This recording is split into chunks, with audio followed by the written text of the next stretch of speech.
Thank you everyone for finding this time in your tight schedules to talk a bit about safe and sound business opportunities of Western Ukraine. As we truly believe that Western Ukraine is indeed a safe and very lucrative place to do business. As we've seen today in this beautiful office headquarters of SoftServe, it also could be fun and joy to do business in Western Ukraine. And I hope that the entire today's meeting will flow in this tone. And my name is Anton Pavlichak. I'm until today's 6 o'clock acting chairman of 7 o'clock. Okay. Until today's 7 o'clock acting chairman of the board of EBA in Western Ukraine. And thank you to the team already now for organizing us all here today. And before we start, as I know that we are still waiting for some of our guest speakers to join the talk, I would like to grant the floor to the host of today, to SoftServe, as they are not only the leaders of the IT market, being the most kind of hard IT part of Ukrainian IT industry, but they are also great developers, they are great IT solution providers, and they definitely have something to tell us about their recent achievements. And therefore, the floor would be given to the representatives of SoftServe, and I'm just looking for the one to pass the microphone to, and that would be Mr. Sari. Yeah, you still would have to use the microphone because we have the interpretation done. So the interpreter has to hear us through the headphones. Thank you. So we start with the SoftServe presentation and we'll get on going. Thank you. Super. Thank you and welcome to SoftServe. And it's a pleasure to see, how many people are curious what is the situation in Ukraine and what technology companies are doing here. So today we prepared a short presentation and which is focused on automotive and transportation industry. So by the way, how many people from this area in this room? So please raise your hands if you are related to automotive business or transportation. Just one person? Any other? Do you have cars? Yeah. Anyway. Super. So, Ross, can you please run the presentation? So, our slot is very short, it's 10 minutes or 12 minutes, and we just want to show you some of funny and joyful projects that we did here. All right, and just a few words about my team, my group. So this is advanced technology, and advanced technology is based on some pillars, which are artificial intelligence, big data, IoT, blockchain, robotics, extended reality, and our R&D capabilities, our incredible R&D team, which is in interactive, smart things, and science. So today, you'll have a chance to see some of the R&D demos as well. And Zoriana will present right after my short talk. All right, so one of the projects, and probably you've seen it at the entrance to the SoftServe. This is smart parking, and this is in-house project which we did just within a couple of months. So we trained our machine learning model, and there is a camera on top of this building which oversees all cars here at this parking slot, and detects, which slot is available or not. So that one, and by the way, we prepared a short video so that you could see how this technology works. And yeah, here we go. Okay, sound.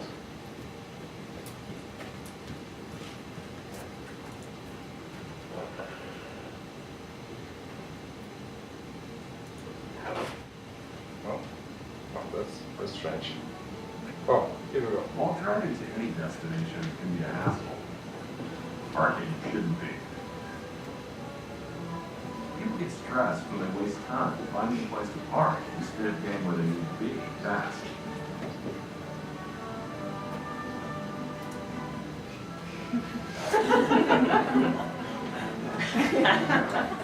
What if it could be easier? At Software, we're always looking for ways to automate processes and increase efficiency with our solutions. Here's what we came up with. Each space in the parking lot is tracked via video, which is analyzed by machine learning algorithms to detect open spots. Once the driver chooses an open parking spot, he proceeds forward. Another camera logs the car's license plate, verifying the authorized driver of the vehicle and eliminating the need for security guards or other ID verification.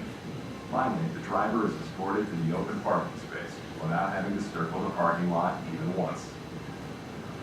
Software delivers solutions-based services that make amazing experiences possible. We deliver the innovation, quality, and speed that our clients' users expect. Our technology expertise varies with domain knowledge across healthcare, retail, financial services, media, and software. How will you take your business to the next level? All right. So drones are still futuristic concept because of regulations, So, but we are looking forward, and once regulations, allow us to use drones, then that would be probably another cool stuff. And one more project which we, just recently started with one of our partners, which is Google Cloud, is related to intelligent mobility. And this is a platform to help automotive companies to create some smart applications. So one of the applications, which is going to be the first one here, is focused on a new paradigm in freight transportation, such as truck platooning. So the truck platooning is a new concept where trucks are connected to each other using vehicle-to-vehicle communication. And once, for example, the driver of the first truck is stopping, just pushing brake, then other trucks are synchronously stopping as well, without human assistant. So that one is tremendous concept which can save up to 10% of fuel. All right, and Zoriana, so now we will show you some of the projects which were done by Software R&D. Hi everyone, my name is Zoriana. Thank you, Serge, for introduction. I represent a part of Advanced Technology Group, who is actually the R&D, and I will really quickly go through a couple of use cases and the concepts that we created for automotive industry. Here is the first one of those. Actually, this project got to the final of one of the largest festivals in the United States called South by Southwest, and we won we were one of the 5 finalists at this conference with our solution called Biolog. It's actually a couple of electrodes which are embedded into the steering wheel and are helping to identify and authenticate a person who is driving the particular car by using a simple electrocardiogram reader. Once per couple of seconds, we are able to identify whether the correct driver is driving the car he is responsible for, and whether the person who needs to be there is actually there. The second example is actually related to augmented reality and showrooms. Let's say you are a huge retailer and you have a limited space in one of your locations to showcase all different types and models of cars that you have. Imagine you have a car coming out each week. What if you are not able to showcase all those models in real life in your space? You can have, let's say, augmented reality headset where you can place all the car models and the persons are able to customize those on the go. And actually, in combination of different devices which are producing ultrasound waves, you're even able to touch and feel different objects in the air with this technology as well. This is a simple example of how the customization of one of the cars is done.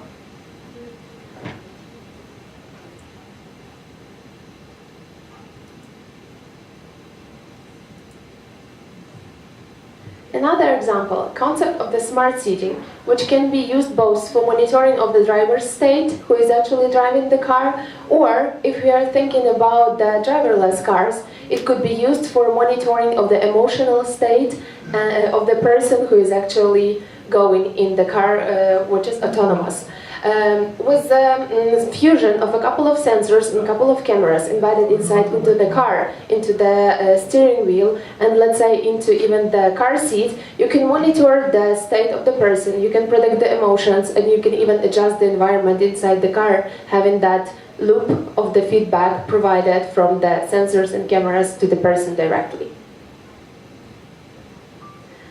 As a part of that huge concept of the smart seating, we created one of the solutions which is able to recognize with the help of simple web camera the pulse of the person in real life. This is actually me on the video doing some measurements of my own heart rate with the help of my computer in one of the meeting rooms and a web camera.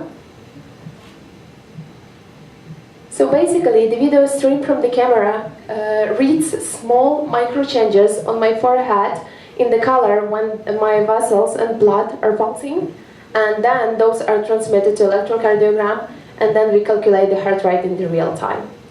Actually, we compared our solution to popular wearables like Apple Watch and Garmin Watch, and we got around 5% deviation between the calculations of the heart rate.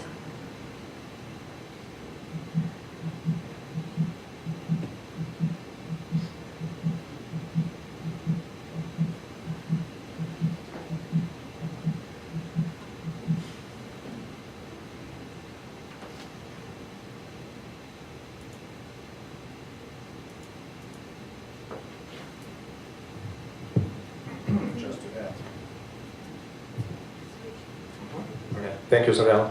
Just to add about this video, a short fact that the only thing which computer sees is this image. I mean, this is just regular web camera.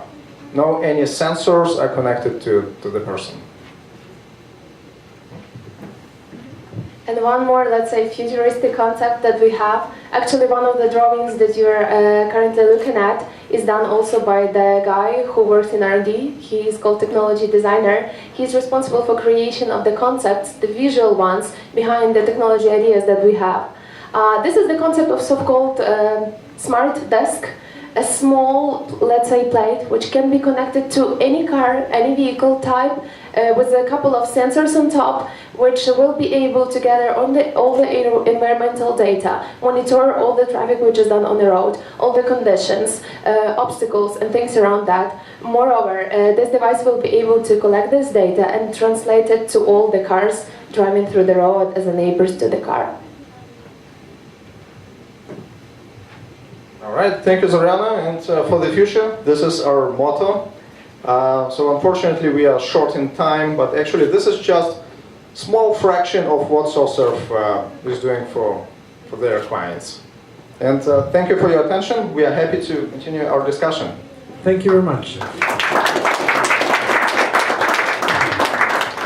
Now, to give a slight sign of why we are talking about this and why we had this very interesting and I would say even prominent presentation of great products, is that in ABA this year we decided that we have to stipulate the awareness of the great opportunities that the region provides to the international community to invest. And two very, I would say, efficient and lucrative in terms of growth industries that we have spotted for the time being is IT and automotive.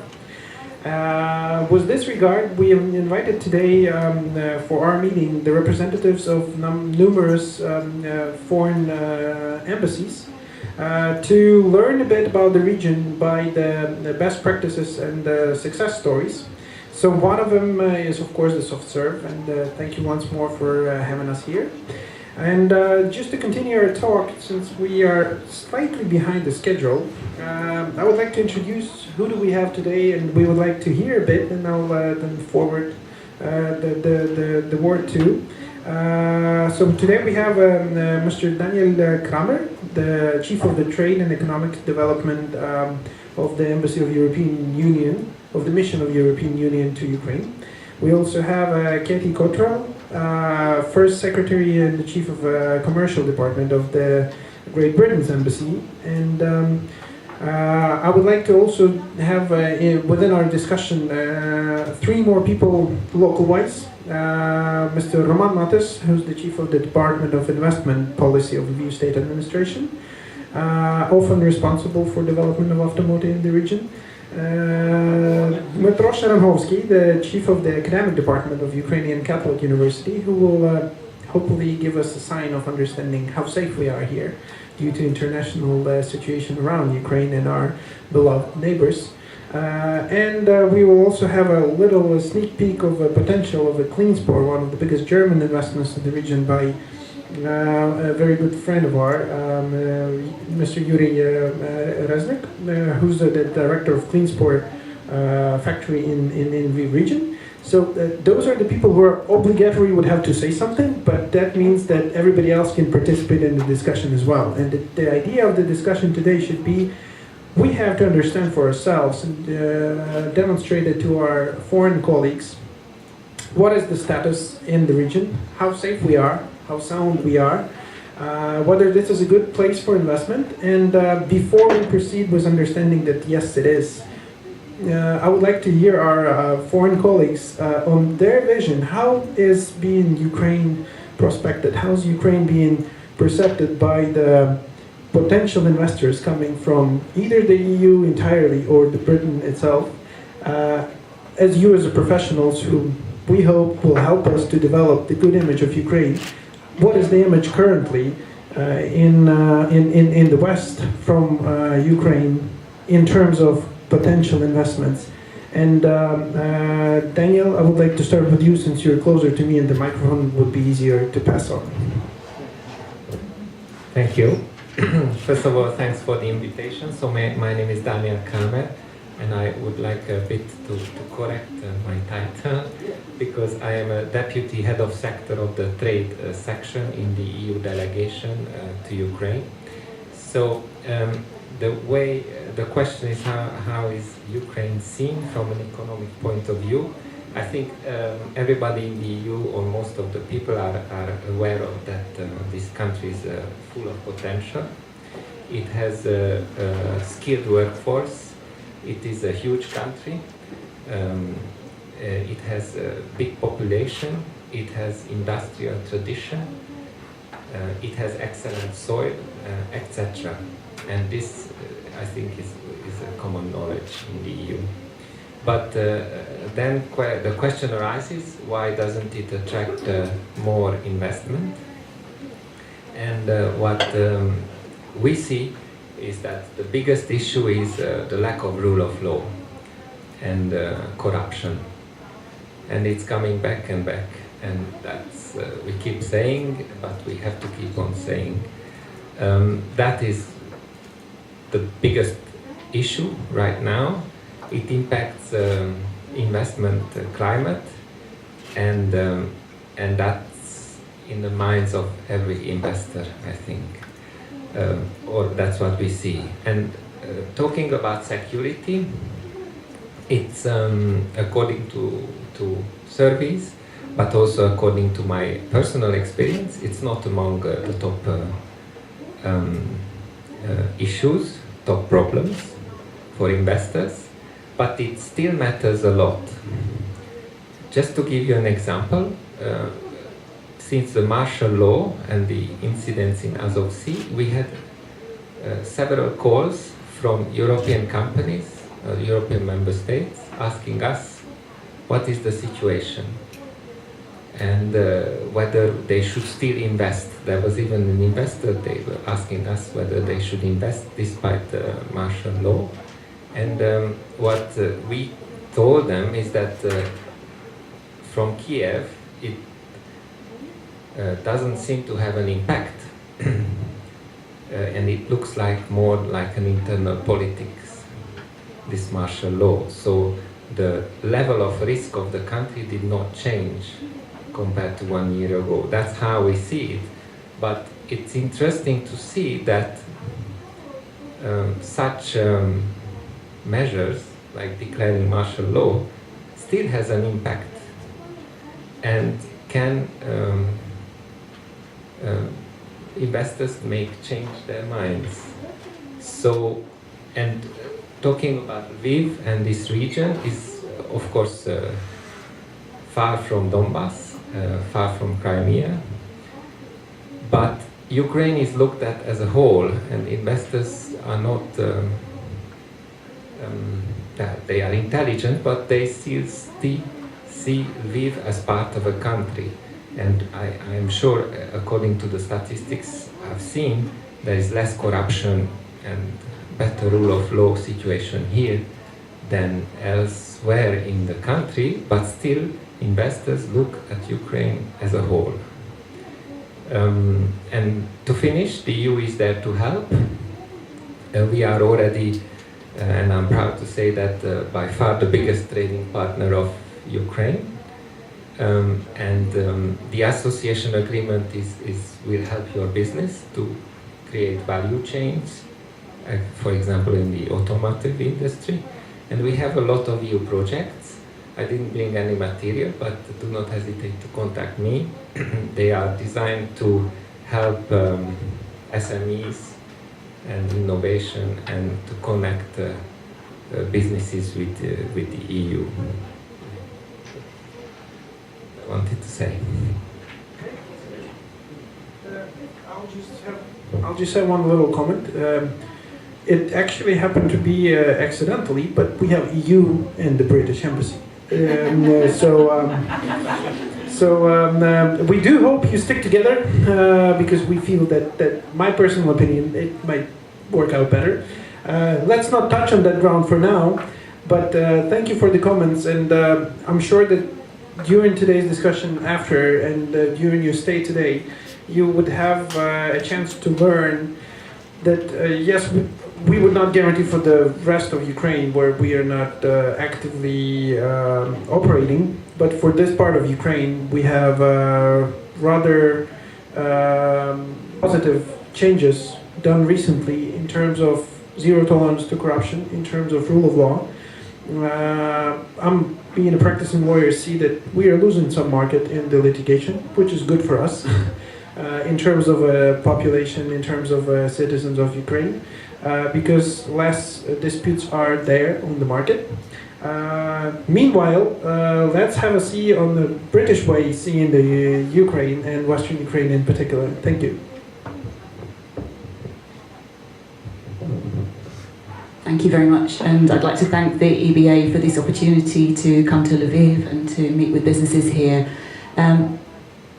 In the context of Brexit, which I will not talk about at length, Ukraine is a priority country for the UK, and that's because it's a strategically important country for us, but also because we see great business opportunities here. And my job, I have a team in the embassy who work to support British companies who want to work here.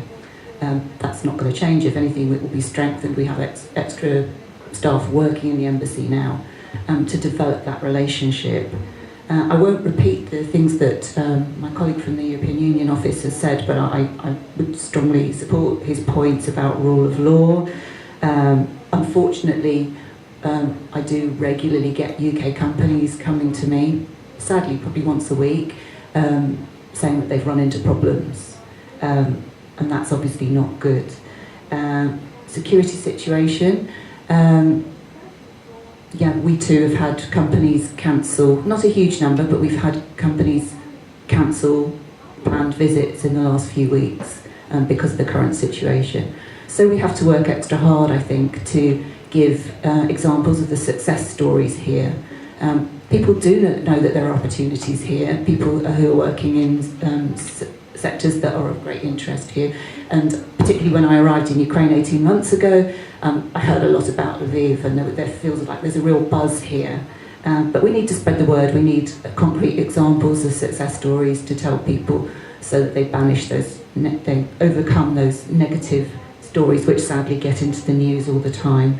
I think I'll leave it there. Just please remember that there's a team in the embassy in Kiev who are there to help you find partners working in the UK, partners from the UK who would like to work with you. Thanks. I got another one here, great. So thank you, that was very short, unlike we like it in Viva, I guess.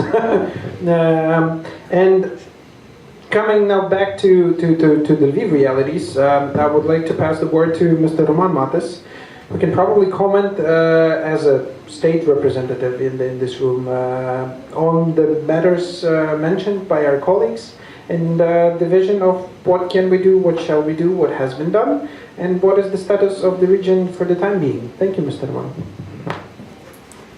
Thank you. Thank you, but I think you must use your headphones because as official person I switched to Ukrainian language. Я собі дозволю стати звідси, тому що я просто дивлюся на цю сторону і не розумію, хто прийшов на зустріч. Я потім кажу, наші всі тут. Ні, я маю на увазі, що свіжі гості.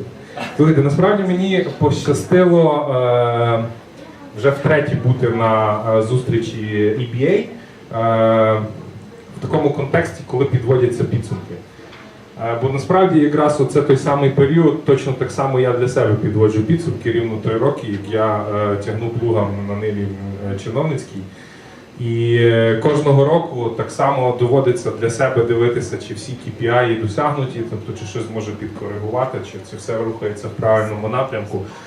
І ми ще не робили ніяких офіційних, скажімо так, заяв стосовно результатів роботи, але в контексті сьогоднішньої зустрічі терміново вночі довелося підготувати швиденько статистику, і це вже фінальна насправді статистика, просто довелося її в авральному темпі такому вже підбивати, тому фактично це теж підсумок роботи і 18-го, і 3 років поспіль, які, я думаю, колегам, які перед тим говорили про різні нюанси, які стосуються країни, і зокрема частково регіону, десь дасть більше розуміння того, що відбувається на Львівщині в частині інвестицій.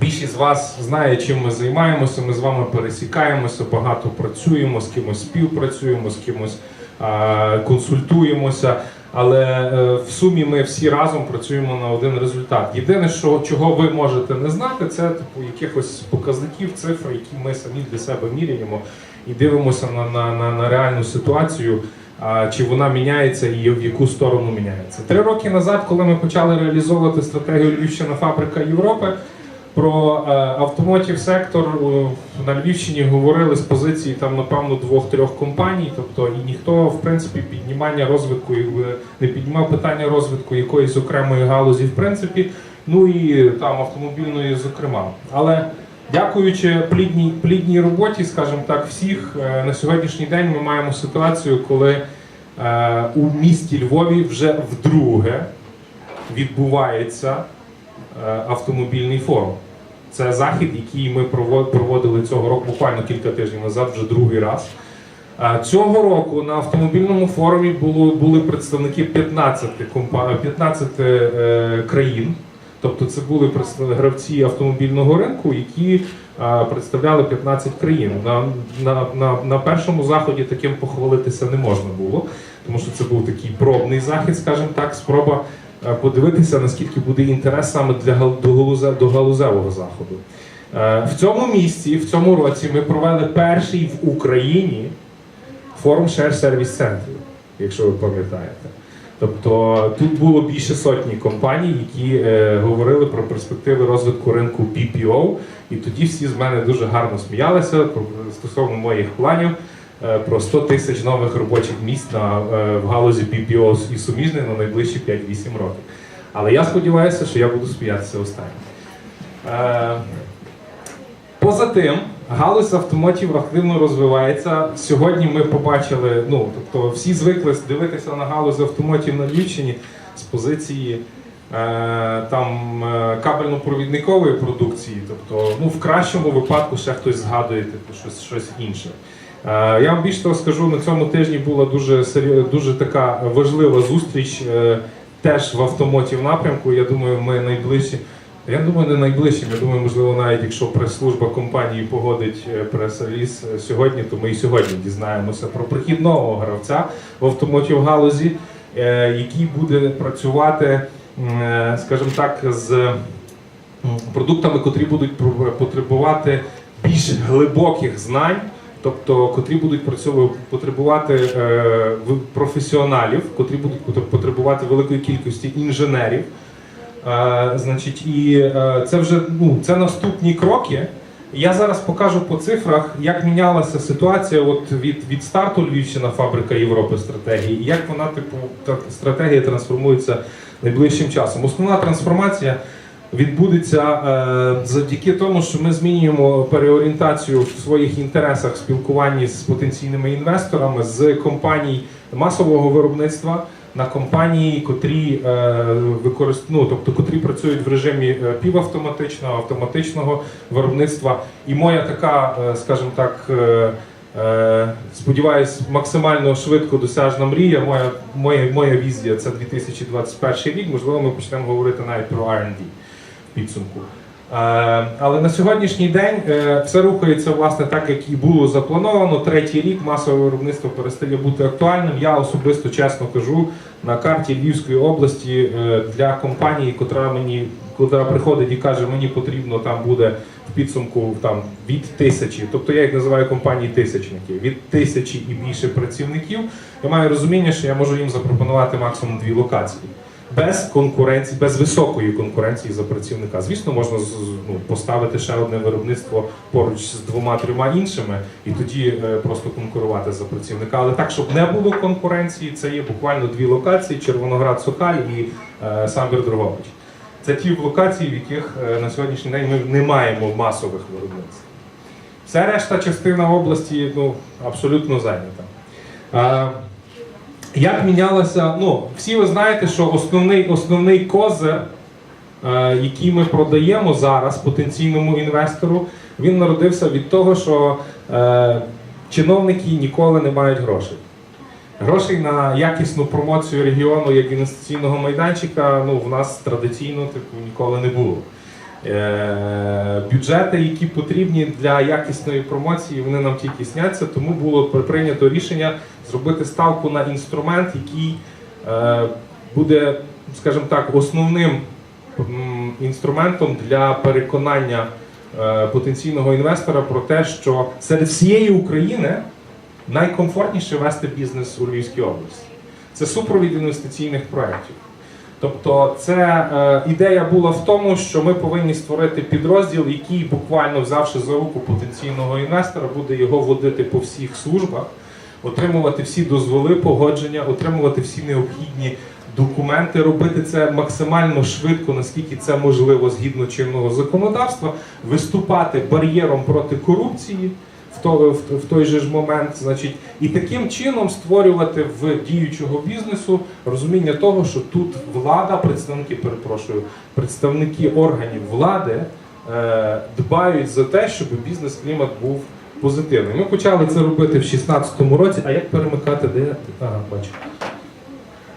Ми почали це робити в 2016 році, і за ці роки оце сума компаній, яка отримала реальну допомогу з нашого боку. Ви бачите, що в 2016 році це так було пробно і фактично менше сотні компаній були в нас в роботі. В 2017 році в нас вже був повноцінний підрозділ розуміння всіх процесів, налагоджені всі процеси. І вони абсолютно нормально працювали, а в 2018 році що ми зробили, що нам дало можливість взяти ще більше? Ми зробили 2 речі. Ми делегували весь малий і мікробізнес на місця в райони. Тобто саппорт отримує навіть людина, яка хоче відкрити аптеку, кафе, тобто ще щось. Цих компаній тут немає в цих цифрах. Тобто мікро-малого бізнесу в них немає. Значить, але ми перше делегували саппорт вниз повністю для малого бізнесу. А друге, підрозділ почав працювати з CRM-системою. Тобто в нас кожна служба, кожен дозвіл, кожне погодження, кожен процес заведений в CRM, і 5 працівників кожного ранку, відкриваючи комп'ютер, знають, що сьогодні повинно відбутися. І всі служби отримують дзвінки від працівників відділу супроводу інвестиційних проєктів з питанням, чи це зроблено. Якщо зроблено, питання знімається, якщо ні, на щотижневій інвестиційній нараді, де присутні керівники всіх дозвільних служб, підрозділів і так далі, в них повинні бути дуже серйозні аргументи для того, щоб пояснити, чому вони цього не зробили. В результаті ми вийшли на те, що 651 проект перебуває скажімо так, в тиждень, щоб ви розуміли, в процесах це десь приблизно 120-150 процесів, які перебувають на контролі. Тобто 5 людей, в середньому 20 там, з хвостиком процесів, 20 з хвостиком компаній весь час перебувають в якомусь процесі. Ми постійно апдейтимо нашу базу, вдосконалюємо і покращуємо інформацію про потенційні локації для інвестування. Це перше взагалі, що ми зробили, почавши працювати, це завели таку базу. На сьогоднішній день ми маємо 722 об'єкти, це і Brownfield, і Greenfield, які зібрані зі всієї області. Більше того, ми перші і на сьогоднішній день єдині з обласних адміністрацій, які дали можливість наповнювати цю базу в онлайні через систему iGo.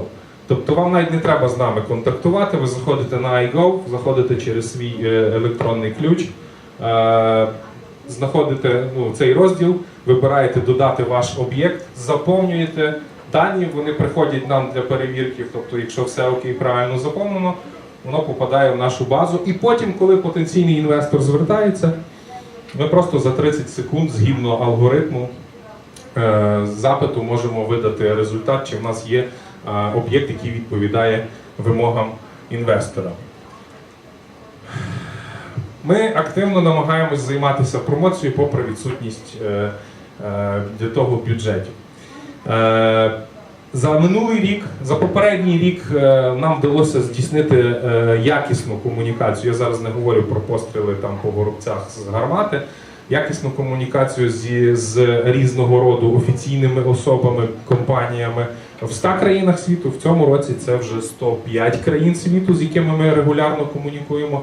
Наша контактна база на сьогоднішній день налічує більше 6 тисяч контактів, які отримують регулярну інформацію про ситуацію з інвестиційним кліматом, бізнес-кліматом Львівської області. Але це йдеться про будь-якого роду комунікацію, тобто з представниками 105 країн. Попри то, на 62 заходах в різних країнах світу була зроблена презентація інвестиційного потенціалу Львівської області. Тобто це заходи, які відбувалися за моєї безпосередньої участі або за участі інших представників обласної адміністрації. В 2018 році для промоції регіону тут, у Львові, ми провели 8 заходів міжнародного характеру. Серед них, бачимо на фото якраз на фоні, Міжнародний традиційний економічний форум. Було проведено зустріч в стінах обласної адміністрації більше 60, чи там 62, я вже не пам'ятаю, але оце ця цифра бізнес-делегацій, які відвідали нас і яким ми розповіли про потенціал Львівської області. В сумі всі заходи, проведені в місті Львові нами, охопили близько 5 тисяч осіб тут на місці. Сума підприємств, які з нашою допомогою прийшли, відкрили свої виробничі потужності або розширили існуючі виробничі потужності за 3 роки. Це 240 підприємств. Внизу ви бачите по роках, 18 рік дав приріст в кількості, але от я переходжу до наступного слайду, який відповідає на питання стосовно того, що я говорив про перехід від масового виробництва до виробництва, яке застосовує більше кваліфіковану силу. Було створено 25 тисяч робочих місць в сумі, але ці 25 тисяч – це 12 тисяч в 2016 році, 8 тисяч в 2017 і 5 тисяч в 2018. Тобто підприємства, які відкриваються, вони потребують меншої кількості робочої сили, але більш кваліфікованої. Тобто це не 10 людей виконують одну функцію, а 3, наприклад. Це сума залучених інвестицій за 3 останні роки, які офіційні цифри, якими ми оперуємо. Такий результат діяльності 2018 року, такий результат діяльності 3 років. Якщо до мене будуть якісь запитання, мої контакти, мої всі контакти на цьому QR-коді. Можете фотографувати, сканити. Буду радий відповісти на всі запитання приватно. Дякую.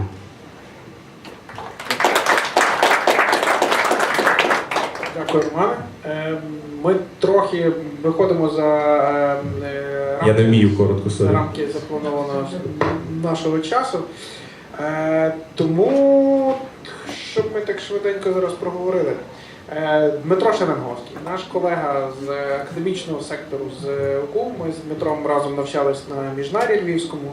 В 2 словах, я розумію, що питання безпеки не питання, тобто всі розуміють, що тут безпечно, але ми хотіли почути наскільки, Дмитро, буквально в кількох реченнях, якщо можна, що академічна спільнота говорить про нашу безпеку і нашу перспективу.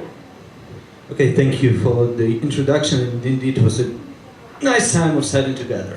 But nevertheless, security matters, and this is an important issue, and we have a number of the data that is conducted together with the European University, for example, with Birmingham University, and we're trying to identify the situation in Ukraine, mostly combining the economic stability and development.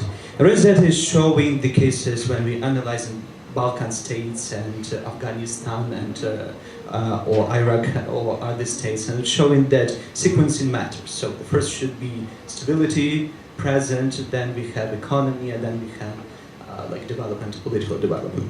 But what is interesting in the Ukrainian case that all these researches is showing that that being fragile during the post-conflict period or during the conflict period, this is also the best chance for local communities and for business sector to influence.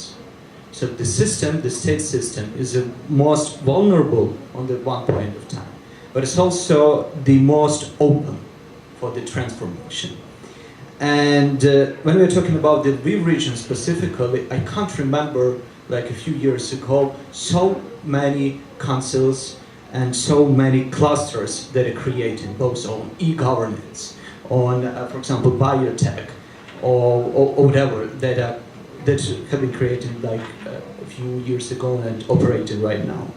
So the most urgent issue, and we also have an evidence and data that is showing that the main obstacles to maximizing the effect, the potential impact of business communities towards the conflict management and is a lack of recognition that private sector can influence. And these are both cases of Balkan states, these are cases of Iraq, these are cases of Afghanistan, and this is the same data as we see here in Ukraine. Indeed, if you took the indicators, we can see that definitely fragile state, the lack of rule of law, the corruption system that is happening. But the same data, we can see a number of European Union countries like Bulgaria and Romania that they're facing maybe not the fragility, but in terms of corruption or government effectiveness, this is the same story. So this is not indeed the major matter. The second thing is also like these obstacles that are standing is about the lack of understanding of what business communities and what NGO sector can actually do. So both the lack of recognition and not understanding what to do. This is the main 2 principal obstacles that is stopping a little bit the securitization of the region and of the country. So what should be done like in shortly, and what should business communities and business itself should done? It's actually to have success stories and to show that business community have legitimacy on over the business environment and legitimacy to make these reforms and to push these reforms. This is very vital thing for the majority of countries that face conflict. And the other point is that the business should incorporate state building and peace building objectives into their operational agenda here in the country. This is the two main factors that can also help a lot. And once more, if you're interested, there is evidence data that is showing that this system works in the number of countries that faced the same problems as Ukraine. Thank you. That was the British style. Yeah, I was short. I was short. I I'm short. I can talk a lot, but I was short. Very well. Good. Now to some practical things, because we also would like to have just a few minutes for active discussion. So I would like to ask Mr. Yuri Resnik to speak up a bit about the huge plans. I know that I'm optimistic. I'm sometimes saying that it's even a little bit more than I know what is the plan, but targeting, we target that we need more investment into the region, and that's actually one of the mottos or beliefs of the EBA board, is that the more we talk positive about the local environment, the more positive it becomes. So please, clean sports plans for the nearest future, and maybe a little bit of background, how much has been already done, because you've been for a while in here, and maybe you can give an insight to our colleagues from the diplomatic stage on the, is it that bad, or maybe it's getting better? Your vision, practical things. Don't have to say only the good things. You can go ahead and say everything. I have only a chance a few minutes, so I will tell about the good things. I can certainly. Words about the clean sport company. We are traditional company from abrasive business, and this year we celebrated 125th anniversary worldwide, and all this time we grow our business like traditional abrasive business. We have in our group only 4 production company, and one of them located in Ukraine, in Lviv region. It's 60 kilometers from Lviv. We set up our company 10 years ago, and start from our traditional technology, and after 2 years our head office decided to implement new big project, investment project. It's a new product range, diamond blades. It's not only new for our group, it's the most difficult technologies in the group. And our production, it's only our production in all worlds which are producing this type of the product. For sure, the situation in 2014 was not the better case in our business, and during this time we a little bit cooled down our plan to invest to Ukraine. But during last 3-4 years, our growing continues, and we slowly remove some part of production from France to Ukraine. And the main case is as everybody knows, labor problem in the nearest countries, in Poland, in Romania, and also in France, Germany. And this is the main issue why labor migration from Ukraine to the nearest country, and to the now we know that Germany also working to made some rules easier to remove Ukrainian people to German, and this case gives us chance to I talk also several sentences about the performance and quality. When we start our diamond production in Ukraine, we start like running production 2 years ago. During this time, we don't have any claims worldwide.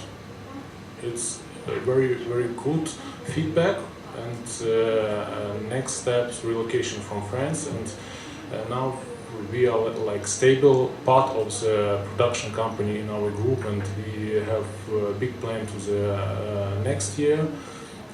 We are going to build new production hall, and also invest a lot of money into the new equipments to continue developing our production. It's very short. Well, I know the figures, but again, no officials yet. I'm not going to voice them for now. But as you've learned just now, so we have also diamond produced in the Lviv region, which is good. Diamond plates, but still, diamond in Lviv sounds good. Synthetic diamonds. It doesn't matter, synthetic, original, you have to be professional to see the distinct difference. But after all, as long as it works, it's good. So I do know that your business has had different, let's say, occasions in the history of doing business in here, but I imagine that since you never came neither to us as a law firm or my colleague from the board over the last 2 years with significant difficulties, that means everything's getting better. And let's not talk about the bad things because 30 minutes we don't have.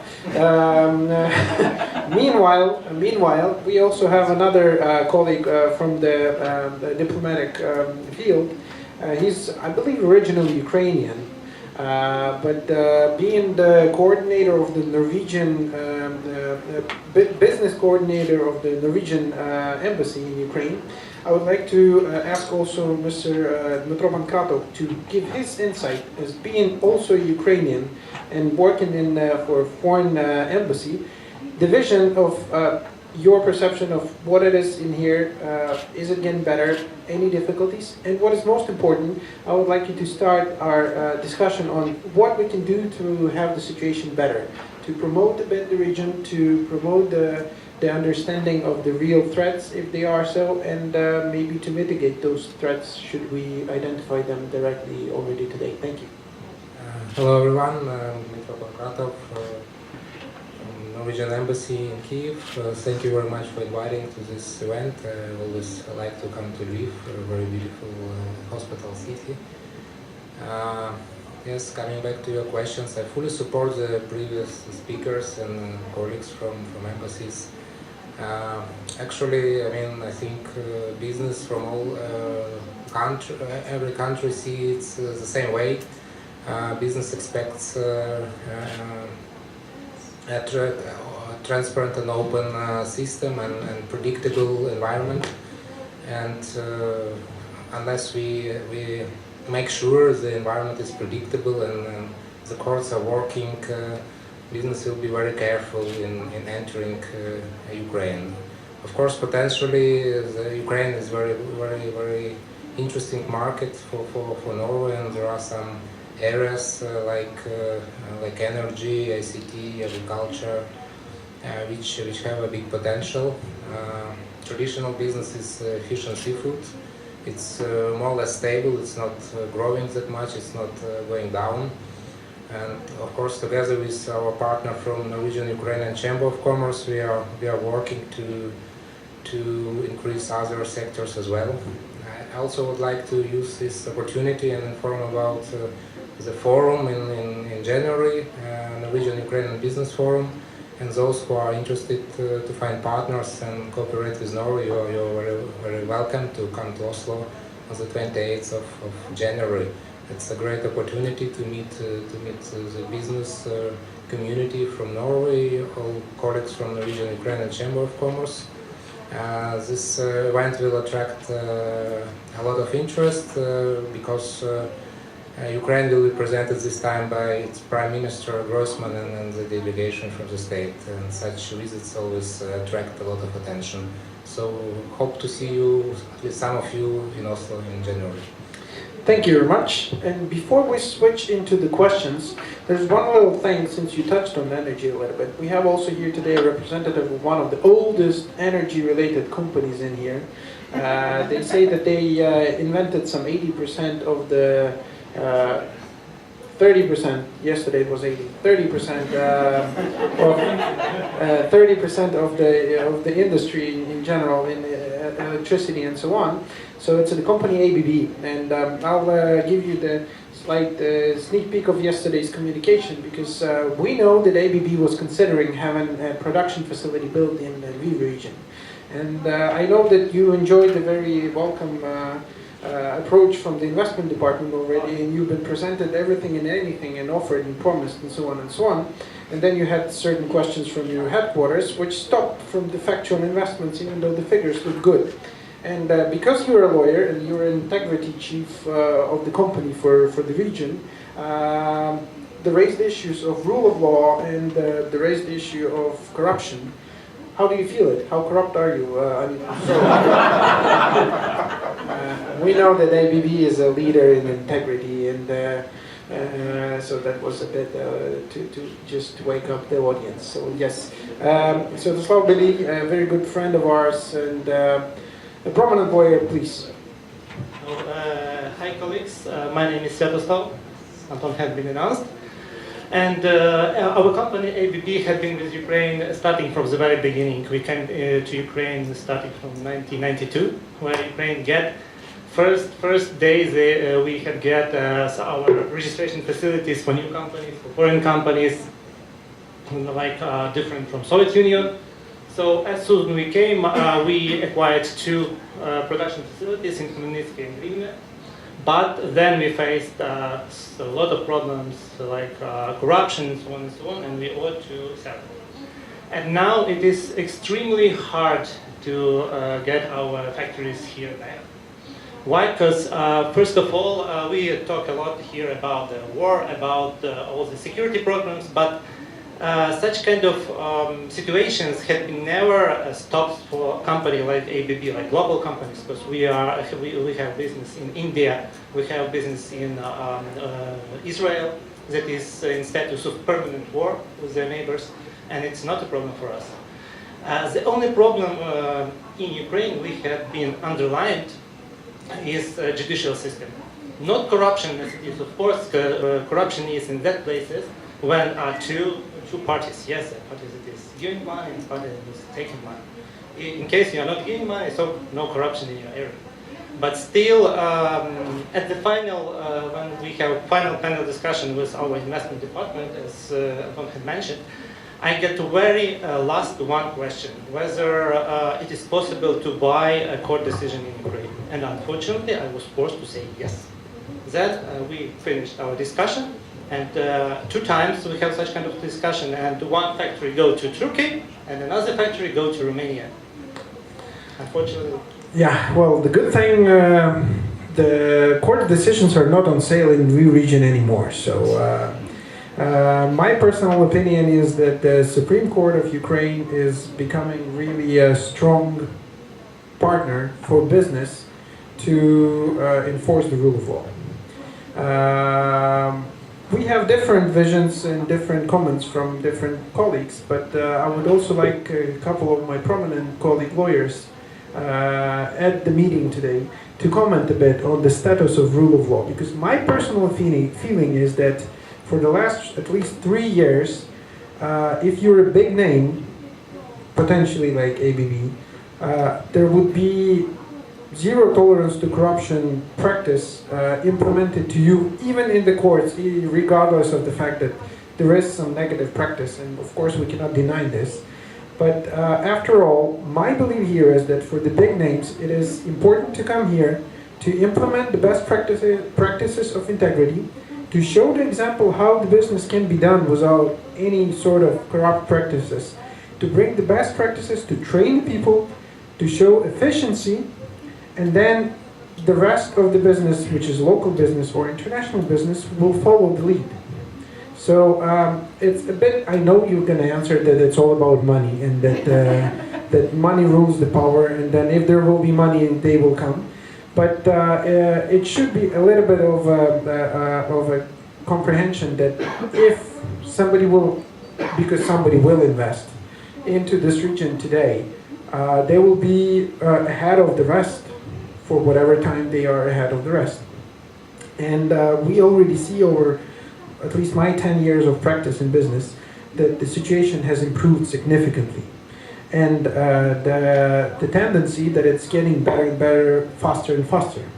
So the more foreign investments we have here, the more positive practices we have here, the better the situation will start happening tomorrow or already yesterday. So I would like to ask Markian to comment a bit on the rule of law, And how much is the decision of the court for ABB? Thank you, Anton. Can you hear me all? Yes? Okay.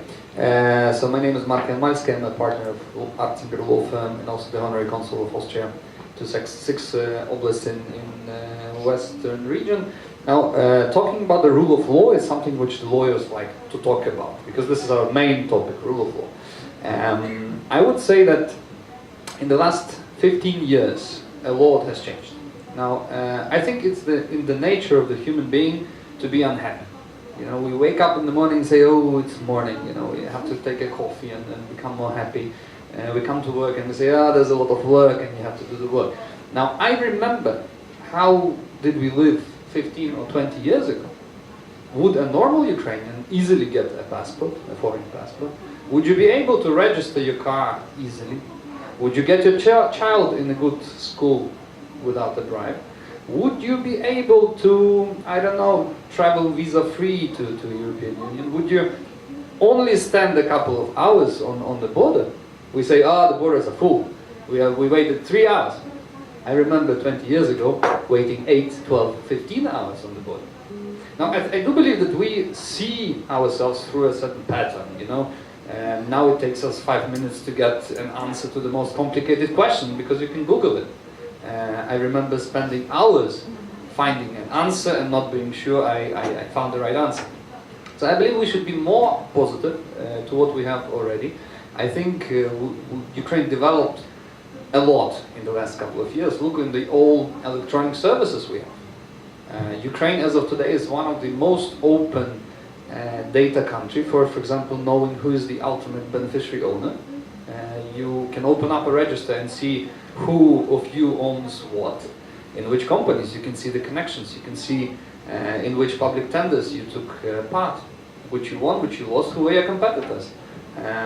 Prozoro being one of the greatest reforms, where also a big part of corruption previously took place, because public procurement is, I think, one of the top 3 most corrupt practices in the world. You would be surprised to hear, I have met a Liechtenstein lawyer and asked, you know, what is your biggest challenge? And he says, I'm sick of corruption. I was like, what, Liechtenstein, corruption? Come on, you know, give me a break. And I think we have to accept the fact that corruption is simply everywhere.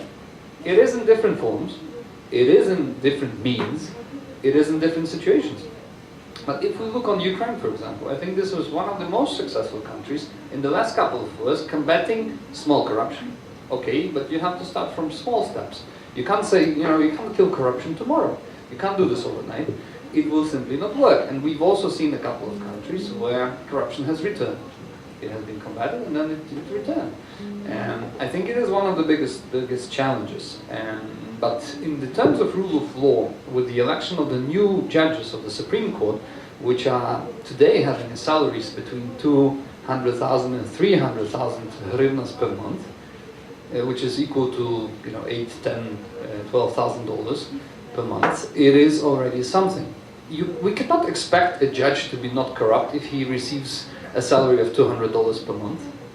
This is impossible. If he decides on a case for a multi-million-dollar case, there's very little chance he will stay not corrupt. There's a good saying, we are all very truthful and all very decent when there is nothing to steal. But the situation changes to any human being when there is, you know, $1 million standing on the table, and you have your kids not having enough from the salary and so on. And so I think Ukraine has already taken a tremendous step towards the creation of a better rule of law. You can't change judges overnight. If you say, okay, I throw out all the judges, who comes in? Normally idiots come in, you know? And that is a problem, because people who are decent and make a living and who are frank, they do this in their companies, they work for international companies. So the most developed intellectuals, they will work in soft serve, they won't leave software tomorrow and come to work as a judge. You know, so you can't do certain reforms overnight. Ending with this, I would only add that we all should understand that we live in a time of constant transformations. Who we were today doesn't mean that this will be the person tomorrow. All our practices from a year ago, 5 years ago, 10 years ago may be completely inapplicable tomorrow. And all our businesses should be ready for this. I think a problem which we all have, we don't think strategically yet. I'm a representative of the Austrian Republic, and very often I hear that someone from the Ukrainian army goes abroad and asks, we need some socks, we need some hats, we need some gloves. What else can you give? I think the global community expects to hear, we are Ukrainians, we have one of the best armies in the world, we have the best military equipment, we have put 200,000 troops in the front of the border, we are 100% sure nothing is endangering our country, we are 100% safe for your investments, full stop. And I think this is what for the time being, we haven't been able to do. I would also summarize that we receive help from the foreign partners, for which we're very grateful. But our internal problem is our problem, and we are the ones to solve it. We will get enough of foreign help and assistance and advice and so on, but our problem is our problem, and we should focus on challenging those problems, and we are the ones who should improve our country, and we should provide the maximum level of trust. I haven't heard the word trust enough of times today, so I will repeat it. Trust is something which brings the investor to the country. If he doesn't trust us, he will not be here. So trust is the main argument, I think, for the day of today. Thank you. Thank you, Mark. Thank you. Well, we are the small EBA board members because we are representing only about 150 companies in Western Ukraine. But among us, there is a member of the EBA board of national board and also one of the owners of the SoftServe, Mr. Taraskitsmy. And I would have the two questions for you. One is how trustworthy is IT industry for foreign partners, and how much rule of law and corruption prevents you from being even bigger, more successful company or the IT industry as a whole? Okay. Hi to everybody. So thank you for question. First of all, about IT industry. Today we have more than 120,000 IT engineers in Ukraine. Industry is growing about 20% per year. So salary is growing around 35% per year, right? And we are building great, I would say, synergy locally in Ukraine. We are competing hard for resources. About 15% per year leave in software to work for other companies. When we are analyzing this percentage of people, literally almost nobody leaving to leave Ukraine, which is actually good for us. From the other point of view, we have Lviv IT cluster, we have Kharkiv IT cluster, we have IT association in Ukraine. We are building together IT park. It's huge investment, about 170 millions. We built already one IT house for soft engineers with very attractive price. It's less than $500 per square meter, and this IT industry. So, and company, I would say, is from one point of view they are competing, from other point of view they are collaborating, and this is environment that we are building. Environment, first of all, based on trust. The same approach we're using to work with our clients. Our main clients located in the United States and Europe. And first of all, this is openness, transparency, trust to work together with our client. And we see that this value bring us great results as of today, and I see in the future.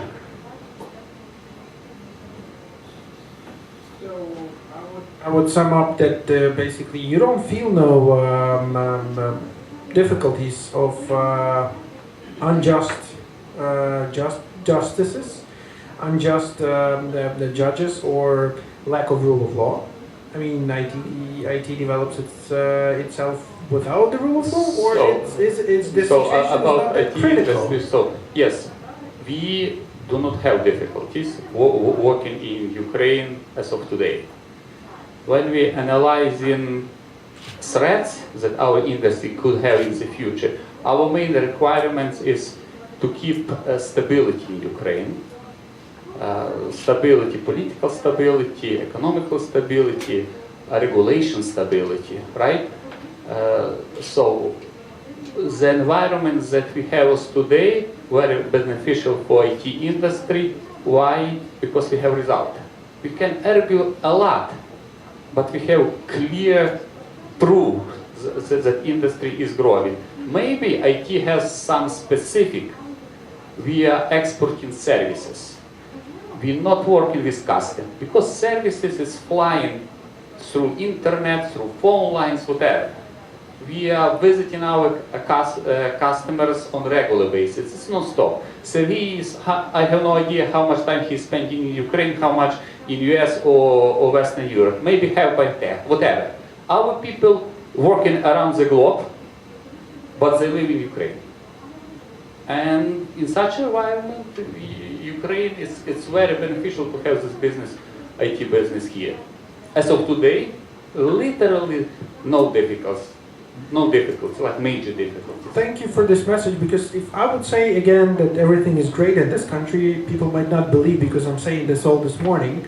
But that's the example that regardless of the facts given that, okay, we have difficulties with rule of law, we have difficulties with corruption, but for those who strive for better practices, this shouldn't be really of a great obstacle. So it's more of a, if somebody has sentiments from German business of investing into Eastern Europe, then they might use these arguments, say that it doesn't work. But we all know that, come on, this is a place to do the business. We are potentially a lucrative place for any type of businesses because so many niches are completely empty, no matter what you start. IT, 30% growth per year, still growing the same 30% over the last, 6, 8, 10 years.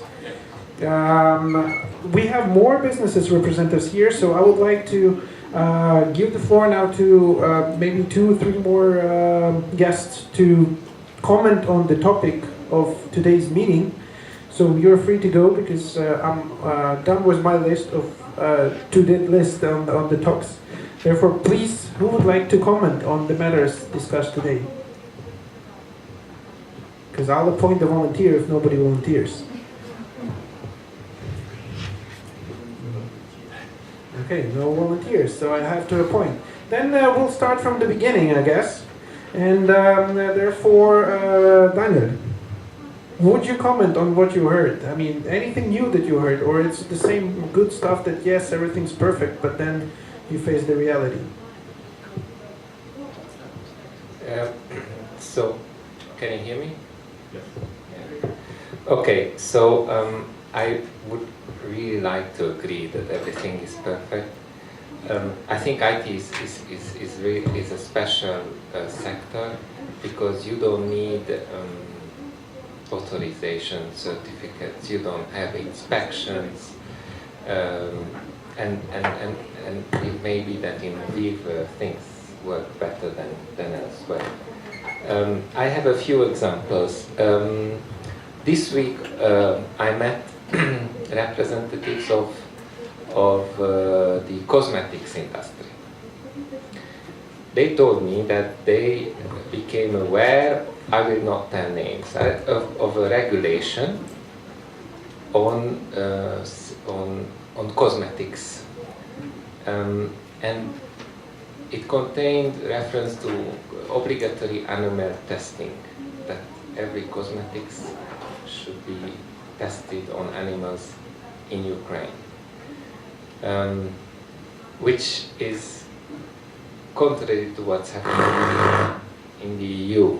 And I was amazed to see that it's still a draft regulation, but nobody knew where this came from.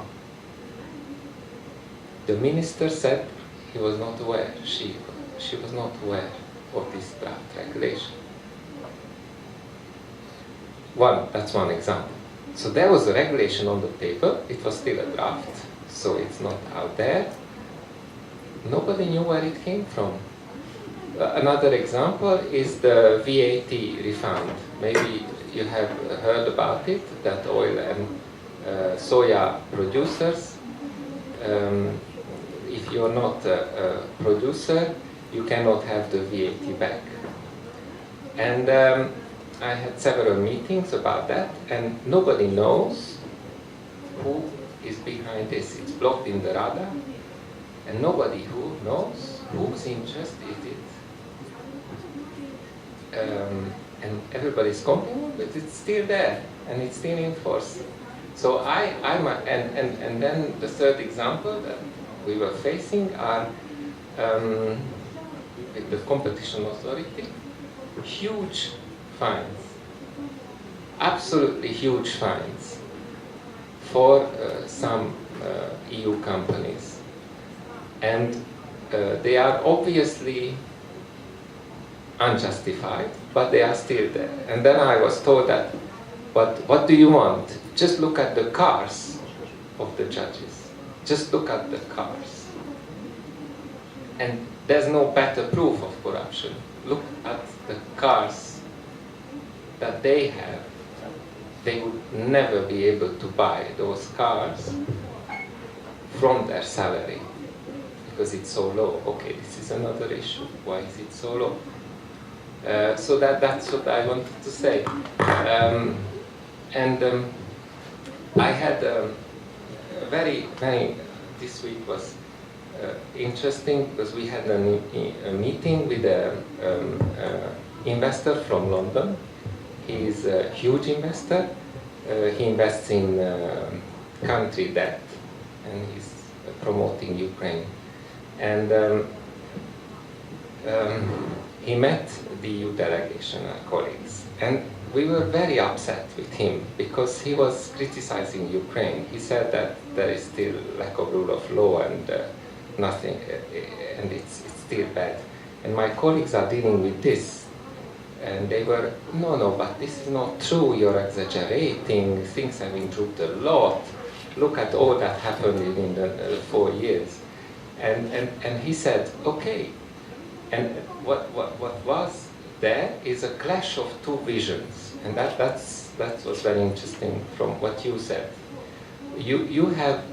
We tend to have a historic perspective, you know, and it is true that what Ukraine has achieved within the last 4 years is more than what it has achieved in the last 20 or 21. So this is all nice, and the progress is huge, but he, as an investor, he doesn't care.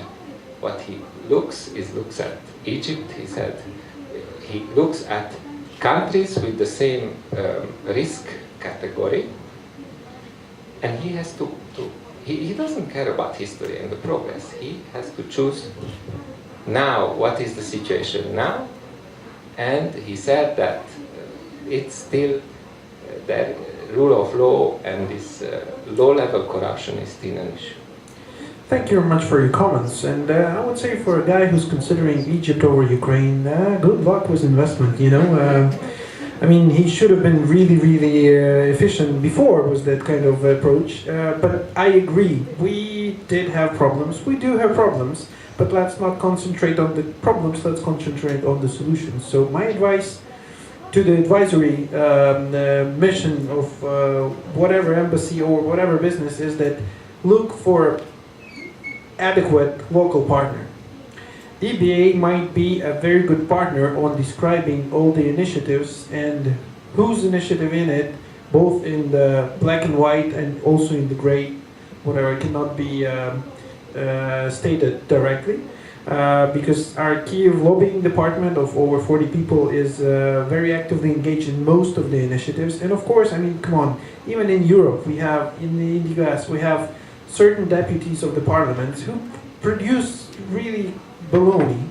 And let's not stop on these kind of things. Let's just have the reasonable understanding of what is happening. I always tell it to potential investors, and the active investors already know it, that the key to success is not only having the money, the capital, the product, but it's also a very important part to have a local partner who's adequate. So the local partner would be a right answer to all the questions you raised, both in cosmetics, in whatever other industry. Just find the right people who really understand the field, and they will give you the real feeling. Yes, certain things are difficult, but it's getting way, way better, and I think I have a positive comment from ABB. It was 126 years of experience.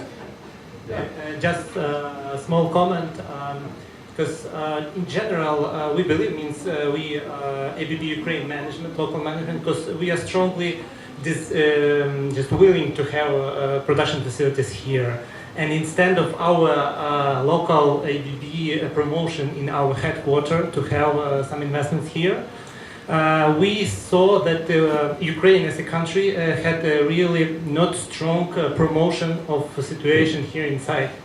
Because, of course, we as a local resource of ABB company in Ukraine are saying actually almost the same things that Markian had been underlined about our progress, about all positive instruments we had acquired and updated. But however, at the very end, we are always shown some legal summaries developed by even Ukrainian law firms that are done like that ABB headquarters acquire some tenders for some due diligence, like whole country due diligence, and there are mentioned all risks that is sometimes it is really hyperbolized due to the fact that law firms that used to work with big global companies, trying to underline all possible risks just to have guarantees that it could be not accused for some risk hiding or something like that. And at the very end, global companies get a huge list of risks and is thinking about why I should deal with that. Okay, this country is making excellent progress, but for me it's like pages of risks. So for me it's really a big issue to organize some national idea, especially among leading law firms, because instead of some local promo from local company representatives like we are in ABB Ukraine, companies will also acquire some third-party opinion from local one. It's local leading law firms from top 5, top 10, and then I think it could be like really advisable to have some roundtable to underline some national idea how we should represent the country. Of course, we could not and we should not hide the risks we have, but we should show some mitigation how this risk will implement those business in Ukraine. I would say that award-winning advice for today. Thank you. This is very clear and right, and Mr. Kinsmay would like to comment on that as well. Yeah, so maybe a couple of comments. I agree that IT is in specific situation. We have no custom, we have no VAT, we have no certification. And we just not contacting some authorities that regular business working with. From other side, I would say what I see how other global companies working in Ukraine, it seems to me that in general there is some way how to work with Ukraine, to start operation, to sell in Ukraine. It's taking longer time as Western company expected to have. As was said, to have local partners to participate in European Business Association, other lobbying organization, and it's taken some time, but in some time it's working. So, but for sure, it's real difficulties. It's like from my point of view.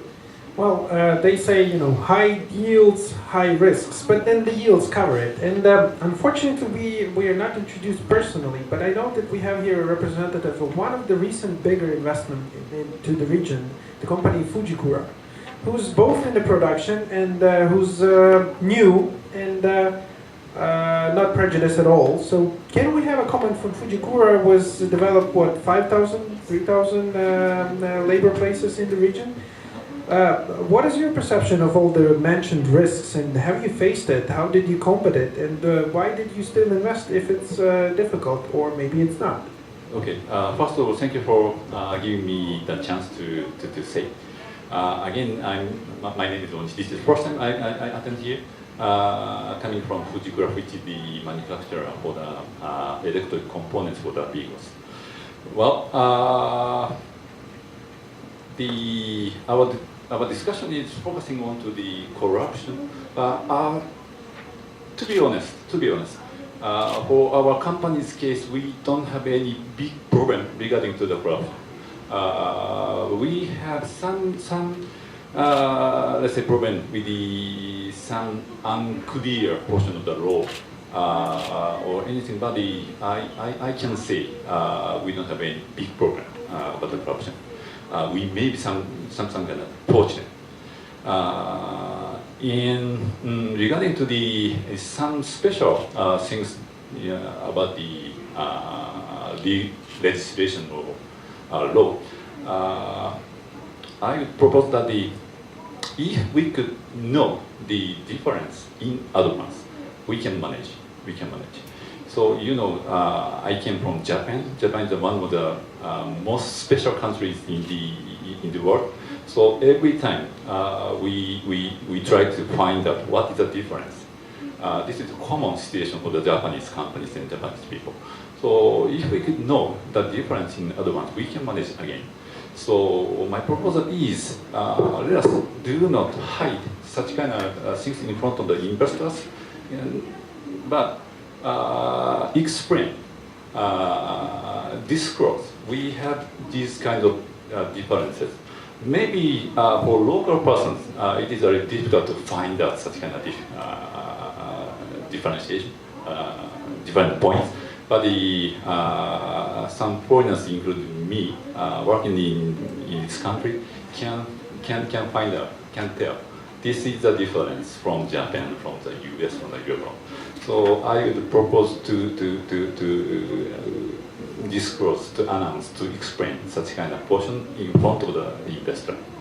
That is my proposal. Thank you very much. Thank you. Thank you so much. I think that's a backup for my position that if you have a local partner who can explain you the specifics, then you will most likely find the solutions without the difficulties of rule of law and corruption. And I'm not sure whether there are such strange things like happen in the US case law, but I'm pretty sure that in British case law, there might be also some regulations which might be difficult for understanding, like, can't eat garlic after 5 or something, but having these peculiarities of a British investment things, and what is your vision after what we just discussed? What is the British perception of the conversation now?